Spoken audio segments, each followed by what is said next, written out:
बिस्मिल्लाहिर्रहमानिर्रहीम। पिछले लेक्चर के अंदर हमने देखा था कि जावा के अंदर हम GUI प्रोग्रामिंग करेंगे और उसके लिए हमने AWT के डिटेल से देखा था कि AWT क्या होती है और इसके अंदर डिफरेंट टाइप के कंपोनेंट्स कौन से हैं और उन कंपोनेंट्स के डिफरेंट फंक्शंस क्या हैं और इवेंट हैंडलिंग कैसे होती है GUI प्रोग्रामिंग के अंदर। आज हम स्विंग के बारे में पढ़ेंगे। स्विंग बेसिकली AWT की ही एक एक्सटेंशन है। AWT को एनहांस करके स्विंग को बनाया गया है। तो जो बेसिक फाउंडेशन है स्विंग की वो सारी की सारी AWT की है, वही सारी चीज़ें यूज़ होंगी और कुछ जो AWT की थी और कुछ जो है ना एडिशनल चीज़ें हैं और एडिशनल क्लासेस हैं और कुछ मतलब एडिशनल फंक्शनैलिटीज़ हैं जो स्विंग के अंदर हैं लेकिन AWT के अंदर नहीं है। तो हम एक ओवरव्यू देखेंगे इस लेक्चर के अंदर कि स्विंग क्या होता है और इसको यूज़ कैसे करते हैं और इसकी हिस्ट्री क्या है।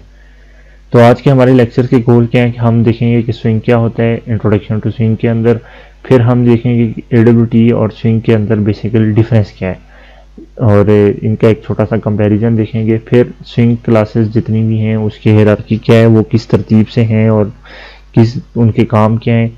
फिर स्विंग के अंदर डिफरेंट कंट्रोल्स क्या हैं। फिर इस स्विंग के अंदर इवेंट्स कैसे जनरेट होते हैं और उन इवेंट्स को स्विंग के अंदर कैसे हैंडल करते हैं।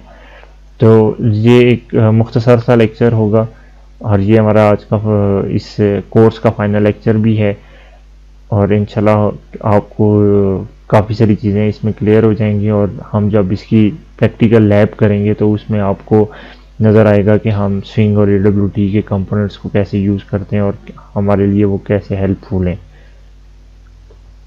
तो स्विंग बेसिकली AWT की एक्सटेंशन है। स्विंग AWT को सन माइक्रो सिस्टम ने इंट्रोड्यूस करवाया था, लेकिन मसला ये था कि क्लाइंट की रिक्वायरमेंट्स को सेटिस्फाई नहीं करता था। और नेटस्केप कम्युनिकेशन कॉरपोरेशन ने अपनी एक प्रोडक्ट बनाई थी जिसे वो IFC इंटरनेट फाउंडेशन क्लासेस कहते थे।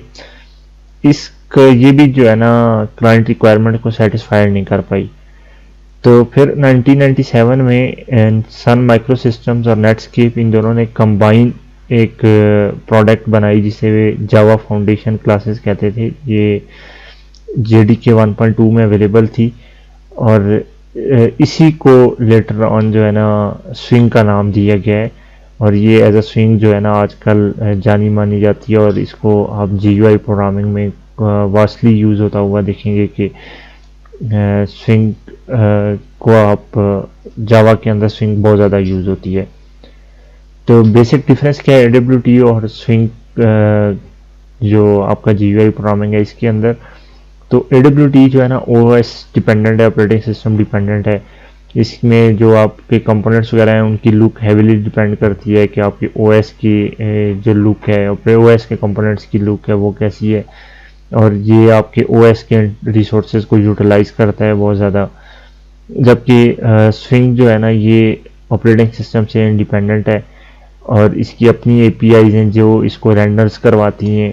तो लिहाजा इसे कोई फ़र्क नहीं पड़ता कि आप इसे किस ऑपरेटिंग सिस्टम के ऊपर यूज़ कर रहे हैं, आपका प्रोग्राम ऑलवेज एक जैसा ही नज़र आएगा। तो AWT को आप हैवी वेट कंपोनेंट्स कहते हैं क्योंकि ये आपके OS सोर्सेज जो है ना ऑपरेटिंग सिस्टम के रिसोर्सेज को यूज़ करते हैं, जबकि स्विंग को लाइट वेट रिसोर्सेज कहते हैं क्योंकि ये ऑपरेटिंग सिस्टम के रिसोर्सेज को यूज़ नहीं करता। इसकी अपनी APIs हैं जिनको यूज़ करके ये कंपोनेंट्स को रेंडर करवाता है। जो AWT कंपोनेंट्स आपके java.awt पैकेज में अवेलेबल हैं, जबकि ये स्विंग वाले आपके पास java.swing पैकेज में अवेलेबल हैं। AWT आपका जो है ना ये डिबगिंग सपोर्ट प्रोवाइड नहीं करता, जबकि स्विंग कंपोनेंट्स जो है ना आपके ये डिबगिंग सपोर्ट भी प्रोवाइड करते हैं। तो ये कुछ मेजर डिफरेंसेस थे, माइनर और भी बहुत सारे। तो स्विंग क्लासेस जो हैं उनकी हायरार्की क्या है कि सबसे पहला डिफरेंस ये है कि यहाँ पे कंपोनेंट्स के दो मेन ग्रुप्स हैं, एक कंटेनर्स हैं और एक नॉन कंटेनर्स वाले कंपोनेंट्स हैं। कंटेनर्स में वही वाले हैं कि विंडोज़ हैं और पैनल्स हैं और विंडोज़ में फ्रेम और डायलॉग्स हैं, जबकि पैनल्स में एप्लेट्स हैं। जबकि नॉन कंटेनर्स कंपोनेंट्स को J कंपोनेंट्स कहते हैं और J कंपोनेंट्स में ये सारे कंपोनेंट्स हैं जैसे label, list, table, combo box, slider, menu, abstract button और भी बेतहाशा कंपोनेंट्स हैं। तो जो बेसिक एक एप्लीकेशन के अंदर आपका कंट्रोल है, आप डिफरेंट कंपोनेंट्स के साथ इंटरेक्ट कर रहे होते हैं, तो स्विंग के अंदर ये तमाम चीज़ें आपकी तीन चीज़ों में अवेलेबल हैं। ये कंट्रोल्स आप जो है ना तीन जगहों से इनहेरिट कर रहे हैं। कुछ फंक्शनैलिटीज़ आपकी कंपोनेंट्स में अवेलेबल हैं, मतलब कुछ फंक्शंस आपने यहाँ पे डाले हुए हैं, कुछ आपके यहाँ पे हैं और कुछ आपके यहाँ पे हैं, और कुछ आपके कंटेनर्स में और कुछ जे कंपोनेंट्स में। कंपोनेंट्स के अंदर जो फंक्शंस हैं वो आपकी ग्राफिकल रिप्रेजेंटेशन स्क्रीन के ऊपर डिस्प्ले करवाते हैं। ये बताते हैं कि यूज़र कम कैसे इंटरेक्ट कर सकता है इसके साथ, जैसे कि button, check boxes, scroll bars, और ये टिपिकल जो है ना चीज़ें, ये सारी आपके कंपोनेंट्स हैं। कंटेनर्स के अंदर आप अदर कंपोनेंट्स को ऐड कर सकते हैं, और जे कंपोनेंट्स जो है ना जिनकी स्पेशल फंक्शनैलिटीज़ हैं, ये वो कंपोनेंट्स हैं जो आपके मतलब जो स्पेशल जो है ना जिन यूज़ होते हैं डिफरेंट पर्पसेस के लिए, जैसे कि जे लेबल है। अच्छा, लेबल नॉर्मली AWT में था, जे लेबल यहाँ पे है। इसी तरह चेक बॉक्स वहाँ पे था और यहाँ जे चेक बॉक्स है। कॉम्बो बॉक्स है, इसी तरह जे प्रोग्रेस बार है, जे स्लाइडर है, जे टॉगल बटन है। तो ये डिफरेंट टाइप्स के जे कंपोनेंट्स स्विंग के अंदर अवेलेबल हैं। अच्छा, GUI programming basically event based होती है। इस तरह AWT के अंदर आपके इवेंट्स है, इसी तरह स्विंग के अंदर भी आपके इवेंट्स होते हैं। और इवेंट क्या है कि ये आपके ये बताते हैं कि किस ऑब्जेक्ट के अंदर चेंज क्या आई है किसी भी एक्शन के परफॉर्म होने की वजह से। फॉर एग्जांपल, आपने किसी बटन पे क्लिक किया, कोई कैरेक्टर कीबोर्ड से एंटर किया, तो उसके करस्पॉन्डिंग जो आपके प्रोग्राम में डिफरेंट चेंजेस आएंगी वो आपके इवेंट्स रिप्रेजेंट हो रहे होते हैं। स्विंग के अंदर भी इवेंट्स दो तरह के ही हैं, फॉरग्राउंड और बैकग्राउंड इवेंट्स हैं। जिस तरह AWT में थे, फॉरग्राउंड वो होते हैं जिनमें यूज़र एप्लीकेशन से इंटरेक्ट करता है, और बैकग्राउंड वो होते हैं जो जिनमें यूज़र इंटरेक्ट नहीं करता बल्कि वो ऑपरेटिंग सिस्टम की वजह से अकर हो रहे होते हैं प्रोग्राम के अंदर। इवेंट हैंडलिंग कैसी होती है स्विंग के अंदर, इसके यहाँ पे भी डेलीगेशन इवेंट मॉडल है जिसके थ्रू आप इवेंट हैंडलिंग करते हैं। इवेंट हैंडलिंग बेसिकली है क्या है कि ये जब कोई इवेंट जनरेट हो जाता है तो इवेंट हैंडलिंग में आप ये बताते हैं कि आप नेक्स्ट स्टेप क्या करना है इस इवेंट को के जनरेट होने के केस में। तो जो हमने पहले भी देखा था कि डेलीगेशन इवेंट मॉडल में दो चीज़ें हैं मेन, एक सोर्स है और एक लिसनर है।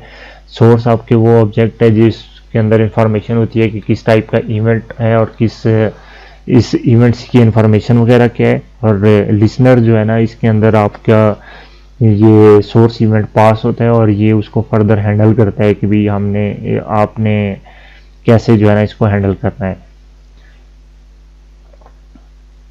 अच्छा, जी बिफोर के आप लिसनर को यूज़ करें किसी हैंडलिंग के लिए, आपको लिसनर को जो है ना रजिस्टर्ड करवाना पड़ता है किसी भी सोर्स के साथ, मतलब किसी बटन के साथ या जहाँ से आपको ये किसी किस्म का इवेंट एक्सपेक्ट कर रहे हैं। और इसी तरह जो कॉल बैक मेथड होता है वो आपको रिटर्न जवाब देता है जिस टाइम पे लिसनर उसको एग्जीक्यूट करता है कि भाई इसके हैंडल होने के बाद आप आपने क्या एक्शन परफॉर्म करना है।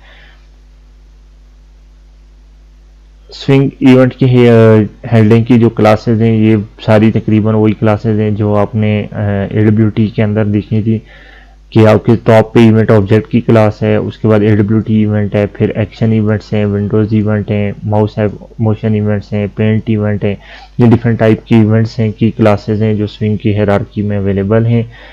और अब जिस टाइप का भी इवेंट जनरेट होता है उसके कोरस्पॉन्डिंग उसका एक्शन लिसनर भी जो है ना, या लिसनर इंटरफेस, या आप कहते हैं कि लिसनर फीडबैक, वो भी आपने इम्प्लीमेंट करनी होती है।